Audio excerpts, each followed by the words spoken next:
7 habits जो बना सकती हैं आपको super successful. Motivational stories in Hindi for success.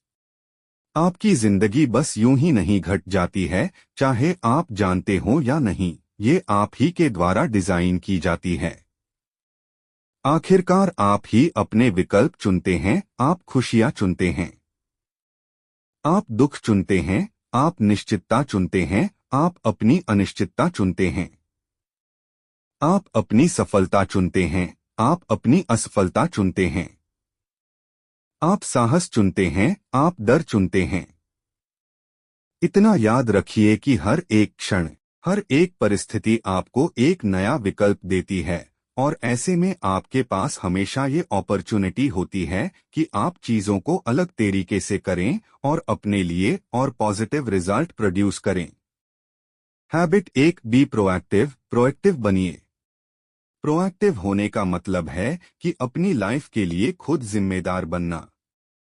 आप हर चीज के लिए अपने पेरेंट्स या ग्रैंड पेरेंट्स को नहीं ब्लेम कर सकते। प्रोएक्टिव लोग इस बात को समझते हैं कि वो रिस्पॉन्सिबल हैं। वो अपने आचरण के लिए जेनेटिक्स, परिस्थितियों या परिवेश को दोष नहीं देते हैं। उन्हें पता होता है कि वो अपना व्यवहार खुद चुनते हैं। वही दूसरी तरफ जो लोग रिएक्टिव होते हैं, वो ज्यादातर अपने भौतिक वातावरण से प्रभावित होते हैं। वो अपने बिहेवियर के लिए बाहरी चीजों को दोष देते हैं। अगर मौसम अच्छा है तो उन्हें अच्छा लगता है, और अगर नहीं है तो यह उनके एटीट्यूड और परफॉर्मेंस को प्रभावित करता है, और वो मौसम को दोष देते हैं। सभी बाहरी ताकतें एक उत्तेजना की तरह काम करती हैं, जिन पर हम रिएक्ट करते हैं। इसी उत्तेजना और आप उस पर जो प्रतिक्रिया करते हैं के बीच में आपकी सबसे बड़ी ताकत छिपी होती है, और वो होती है इस बात की स्वतंत्रता कि आप अपनी प्रतिक्रिया का चयन स्वयं कर सकते हैं। एक बेहद महत्वपूर्ण चीज होती है कि आप इस बात का चुनाव कर सकते हैं कि आप क्या बोलते हैं। आप जो भाषा प्रयोग करते हैं वो इस बात को इंडिकेट करती है कि आप खुद को कैसे देखते हैं। एक प्रोएक्टिव व्यक्ति प्रोएक्टिव भाषा का प्रयोग करता है, मैं कर सकता हूं, मैं करूंगा, एटसेट्रा। एक रिएक्टिव व्यक्ति रिएक्टिव भाषा का प्रयोग करता है, मैं नहीं कर सकता, काश अगर ऐसा होता, एटसेट्रा। रिएक्टिव लोग सोचते हैं कि वो जो कहते और करते हैं उसके लिए वो खुद जिम्मेदार नहीं हैं, उनके पास कोई विकल्प नहीं है। रिलेटेड प्रोफेसर की सीख, प्रोएक्टिव बनने की सीख देती हिंदी कहानी। ऐसी परिस्थितियां जिन पर बिल्कुल भी नहीं या थोड़ा बहुत कंट्रोल किया जा सकता है, उस पर रिएक्ट या चिंता करने के बजाय प्रोएक्टिव लोग अपना टाइम और एनर्जी ऐसी चीजों में लगाते हैं जिनको वो कंट्रोल कर सकें। हमारे सामने जो भी समस्याएं, चुनौतियां या अवसर होते हैं, उन्हें हम 2 क्षेत्रों में बांट सकते हैं। सर्कल ऑफ कंसर्न, चिंता का क्षेत्र। सर्कल ऑफ इन्फ्लुएंस, प्रभाव का क्षेत्र। प्रोएक्टिव लोग अपना प्रयत्न सर्कल ऑफ इन्फ्लुएंस पर केंद्रित करते हैं। वो ऐसी चीजों पर काम करते हैं जिनके बारे में वो कुछ कर सकते हैं, स्वास्थ्य, बच्चे, कार्यक्षेत्र की समस्याएं। रिएक्टिव लोग अपना प्रयत्न सर्कल ऑफ कंसर्न पर केंद्रित करते हैं, देश पर ऋण, आतंकवाद, मौसम। इस बात की जानकारी होना कि हम अपनी एनर्जी किन चीजों में खर्च करते हैं, प्रोएक्टिव बनने की दिशा में एक बड़ा कदम है। Habit 2, begin with the and in mind. अंत को ध्यान में रखकर शुरुआत करें। तो आप बड़े होकर क्या बनना चाहते हैं? शायद यह सवाल थोड़ा अटपटा लगे, लेकिन आप इसके बारे में एक क्षण के लिए सोचिए।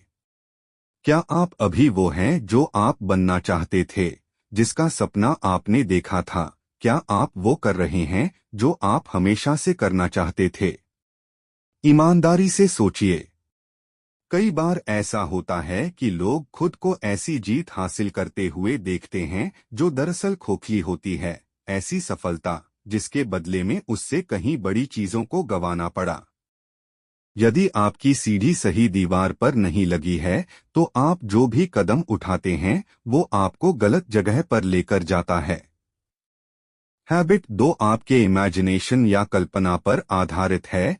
इमेजिनेशन यानी आपकी वो क्षमता जो आपको अपने दिमाग में उन चीजों को दिखा सके जो आप अभी अपनी आंखों से नहीं देख सकते। यह इस सिद्धांत पर आधारित है कि हर एक चीज का निर्माण 2 बार होता है, पहला मेंटल क्रिएशन और दूसरा फिजिकल क्रिएशन। जिस तरह ब्लूप्रिंट तैयार होने के बाद मकान बनता है, उसी प्रकार मेंटल क्रिएशन होने के बाद ही फिजिकल क्रिएशन होती है। अगर आप खुद विजुअलाइज नहीं करते हैं कि आप क्या हैं और क्या बनना चाहते हैं, तो आपकी लाइफ कैसी होगी इस बात का फैसला औरों पर और परिस्थितियों पर छोड़ देते हैं। हैबिट 2 इस बारे में है कि आप किस तरह से अपनी विशेषता को पहचानते हैं और फिर अपनी पर्सनल, मोरल और एथिकल गाइडलाइंस के अंदर खुद को खुश रख सकते और पूर्ण कर सकते हैं। अंत को ध्यान में रखकर आरंभ करने का अर्थ है हर दिन काम या प्रोजेक्ट की शुरुआत एक क्लियर विजन के साथ करना कि हमारी क्या दिशा और क्या मंजिल होनी चाहिए, और फिर प्रोएक्टिवली उस काम को पूर्ण करने में लग जाना। हैबिट 2 को प्रैक्टिस में लाने का सबसे अच्छा तरीका है कि अपना खुद का एक पर्सनल मिशन स्टेटमेंट बनाना। इसका फोकस इस बात पर होगा कि आप क्या बनना चाहते हैं और क्या करना चाहते हैं। ये सक्सेस के लिए की गई आपकी प्लानिंग है। ये इस बात की पुष्टि करता है कि आप कौन हैं, आपके गोल्स को फोकस में रखता है और आपके आइडियाज को इस दुनिया में लाता है। आपका मिशन स्टेटमेंट आपको अपनी जिंदगी का लीडर बनाता है।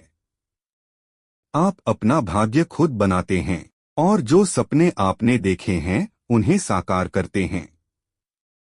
Habit 3 put first things first, प्राथमिक चीजों को वरीयता दें। एक बैलेंस्ड लाइफ जीने के लिए आपको इस बात को समझना होगा कि आप इस जिंदगी में हर एक चीज नहीं कर सकते। खुद को अपनी क्षमता से अधिक कामों में व्यस्त करने की जरूरत नहीं है। जब जरूरी हो तो ना कहने में मत हिचकिए और फिर अपनी इम्पोर्टेंट प्रायोरिटीज पर फोकस कीजिए। हैबिट 1 कहती है कि आप इंचार्ज हैं, आप क्रिएटर हैं। प्रोएक्टिव होना आपकी अपनी चॉइस है। हैबिट 2 पहले दिमाग में चीजों को विजुअलाइज करने के बारे में है। अंत को ध्यान में रखकर शुरुआत करना विजन से संबंधित है। हैबिट 3 दूसरी क्रिएशन यानी फिजिकल क्रिएशन के बारे में है। इस हैबिट में हैबिट 1 और हैबिट 2 का समागम होता है और यह हर समय हर क्षण होता है। यह टाइम मैनेजमेंट से रिलेटेड कई प्रश्नों को डील करता है, लेकिन यह सिर्फ इतना ही नहीं है। हैबिट 3 लाइफ मैनेजमेंट के बारे में भी है, आपका पर्पस, वैल्यूज, रोल्स और प्रायोरिटीज। प्राथमिक चीजें क्या हैं? प्राथमिक चीजें वह हैं जिसको आप व्यक्तिगत रूप से सबसे मूल्यवान मानते हों। यदि आप प्राथमिक कार्यों को तरजीह देने का मतलब है कि आप अपना समय, अपनी ऊर्जा हैबिट 2 में अपने द्वारा सेट की गई प्रायोरिटीज पर लगा रहे हैं। हैबिट 4 थिंक विन विन, हमेशा जीत के बारे में सोचें। थिंक विन विन अच्छा होने के बारे में नहीं है, ना ही यह कोई शॉर्टकट है। यह कैरेक्टर पर आधारित एक कोड है जो आपको बाकी लोगों से इंटरैक्ट और सहयोग करने के लिए है। हम में से ज्यादातर लोग अपना मूल्यांकन दूसरों से कंपैरिजन और कंपटीशन के आधार पर करते हैं। हम अपनी सफलता दूसरों की असफलता में देखते हैं, यानी अगर मैं जीता तो तुम हारे, तुम जीते तो मैं हारा। इस तरह लाइफ एक जीरो सम गेम बन जाती है। मानो एक ही रोटी हो और अगर दूसरा बड़ा हिस्सा ले लेता है तो मुझे कम मिलेगा और मेरी कोशिश होगी कि दूसरा अधिक ना पाए। हम सभी ये गेम खेलते हैं, लेकिन आप ही सोचिए कि इसमें कितना मजा है। विन विन जिंदगी को कोऑपरेशन की तरह देखती है, कंपटीशन की तरह नहीं। विन विन दिल और दिमाग की ऐसी स्थिति है जो हमें लगातार सभी का हित सोचने के लिए प्रेरित करती है। विन विन का अर्थ है ऐसे समझौते और समाधान जो सभी के लिए लाभप्रद और संतोषजनक हैं। इसमें सभी चीजें खाने को मिलती हैं और वो काफी अच्छा टेस्ट करती हैं। एक व्यक्ति या संगठन जो विन विन एटीट्यूड के साथ समस्याओं को हल करने की कोशिश करता है, उसके अंदर 3 मुख्य बातें होती हैं: इंटेग्रिटी, वफादारी अपने वैल्यूज, कमिटमेंट्स और फीलिंग्स के साथ समझौता ना करना। मैच्योरिटी, परिपक्वता अपने आइडियाज और फीलिंग्स को साहस के साथ दूसरों के सामने रखना और दूसरों के विचारों और भावनाओं की भी कदर करना। अबंडेंस मेंटालिटी, प्रचुरता की मानसिकता, इस बात में यकीन रखना कि सभी के लिए बहुत कुछ है। बहुत लोग ईदर और के टर्म्स में सोचते हैं, या तो आप अच्छे हैं या आप सख्त हैं। विन विन में दोनों की आवश्यकता होती है। यह साहस और सूझबूझ के बीच बैलेंस करने जैसा है। विन विन को अपनाने के लिए आपको सिर्फ सहानुभूतिपूर्ण ही नहीं बल्कि आत्मविश्वास से लबरेज भी होना होगा। आपको सिर्फ विचारशील और संवेदनशील ही नहीं बल्कि बहादुर भी होना होगा। ऐसा करना कि करेज और कंसिडरेशन में बैलेंस स्थापित हो, यही रियल मैच्योरिटी है और विन विन के लिए बेहद जरूरी है। Habit 5, seek first to understand then to be understood. पहले दूसरों को समझो फिर अपनी बात समझाओ। कम्युनिकेशन लाइफ की सबसे जरूरी स्किल है। आप अपने कई साल पढ़ना लिखना और बोलना सीखने में लगा देते हैं, लेकिन सुनने का क्या है? आपको ऐसी कौन सी ट्रेनिंग मिली है जो आपको दूसरों को सुनना सिखाती है ताकि आप सामने वाले को सचमुच अच्छे से समझ सकें? शायद कोई नहीं। क्यों? अगर आप ज्यादातर लोगों की तरह हैं तो शायद आप भी पहले खुद अपनी बात समझाना चाहते होंगे, और ऐसा करने में आप दूसरे व्यक्ति को पूरी तरह इग्नोर कर देते होंगे। ऐसा दिखाते होंगे कि आप सुन रहे हैं, पर दरअसल आप बस शब्दों को सुनते हैं पर उनके असली मतलब को पूरी तरह से मिस कर जाते हैं। सोचिए ऐसा क्यों होता है? क्योंकि ज्यादातर लोग इस इंटेंशन के साथ सुनते हैं कि उन्हें रिप्लाई करना है, समझना नहीं है। आप अंदर ही अंदर खुद को सुनते हैं और तैयारी करते हैं कि आपको आगे क्या कहना है, क्या सवाल पूछने हैं, एटसेट्रा। आप जो कुछ भी सुनते हैं वो आपके लाइफ एक्सपीरियंसेस से छनकर आप तक पहुंचता है। आप जो सुनते हैं उसे अपनी आत्मकथा से तुलना कर देखते हैं कि ये सही है या गलत, और इस वजह से आप दूसरे की बात खत्म होने से पहले ही अपने मन में एक धारणा बना लेते हैं कि अगला क्या कहना चाहता है। क्या ये वाक्य कुछ सुने सुने से लगते हैं? अरे, मुझे पता है कि तुम कैसा फील कर रहे हो, मुझे भी ऐसा ही लगा था, मेरे साथ भी ऐसा ही हुआ था। मैं तुम्हें बताता हूं कि ऐसे वक्त में मैंने क्या किया था। चूंकि आप अपने जीवन के अनुभवों के हिसाब से ही दूसरों को सुनते हैं, आप इन चारों में से किसी एक तरीके से जवाब देते हैं। इवैल्यूएटिंग, मूल्यांकन, पहले आप जांच करते हैं, उसके बाद सहमत या असहमत होते हैं। प्रोबिंग, जांच, आप अपने हिसाब से सवाल जवाब करते हैं। एडवाइजिंग, सलाह, आप सलाह देते हैं और उपाय सुझाते हैं। इंटरप्रेटिंग, व्याख्या, आप दूसरों के मकसद और व्यवहार को अपने एक्सपीरियंस के हिसाब से एनालाइज करते हैं। शायद आप सोच रहे हों कि अपने एक्सपीरियंस के हिसाब से किसी से रिलेट करने में बुराई क्या है। कुछ सिचुएशंस में ऐसा करना उचित हो सकता है, जैसे कि जब कोई आपसे आपके अनुभवों के आधार पर कुछ बताने के लिए कहे, जब आप दोनों के बीच एक ट्रस्ट की रिलेशनशिप हो, पर हमेशा ऐसा करना उचित नहीं है। हैबिट 6, सिनर्जाइज, तालमेल बैठाना। सरल शब्दों में समझें तो दो दिमाग एक से बेहतर हैं। सिनर्जाइज करने का अर्थ है रचनात्मक सहयोग देना। यह टीम वर्क है।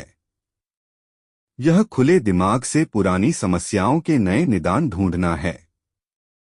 पर ये यूं ही बस अपने आप ही नहीं हो जाता। यह एक प्रोसेस है और उसी प्रोसेस से लोग अपने एक्सपीरियंस और एक्सपर्टीज को उपयोग में ला पाते हैं। अकेले की अपेक्षा वो एक साथ कहीं अच्छा रिजल्ट दे पाते हैं। सिनर्जी से हम एक साथ ऐसा बहुत कुछ खोज पाते हैं जो हमारे अकेले खोजने पर शायद ही कभी मिलता। ये वो आइडिया है जिसमें the whole is greater than the sum of the parts. 1+1=3 और 6 और 60 या उससे भी ज्यादा। जब लोग आपस में ईमानदारी से इंटरैक्ट करने लगते हैं और एक दूसरे से प्रभावित होने के लिए खुले होते हैं, तब उन्हें नई जानकारियां मिलना प्रारंभ हो जाती हैं। आपस में मतभेद नए तरीकों के आविष्कार की क्षमता कई गुना बढ़ा देते हैं। मतभेदों को महत्व देना सिनर्जी का मूल है। क्या आप सचमुच लोगों के बीच जो मेंटल, इमोशनल और साइकोलॉजिकल डिफरेंसेस होते हैं, उन्हें महत्व देते हैं? या फिर आप ये चाहते हैं कि सभी लोग आपकी बात मान जाएं ताकि आप आसानी से आगे बढ़ सकें? कई लोग एकरूपता को एकता समझ लेते हैं।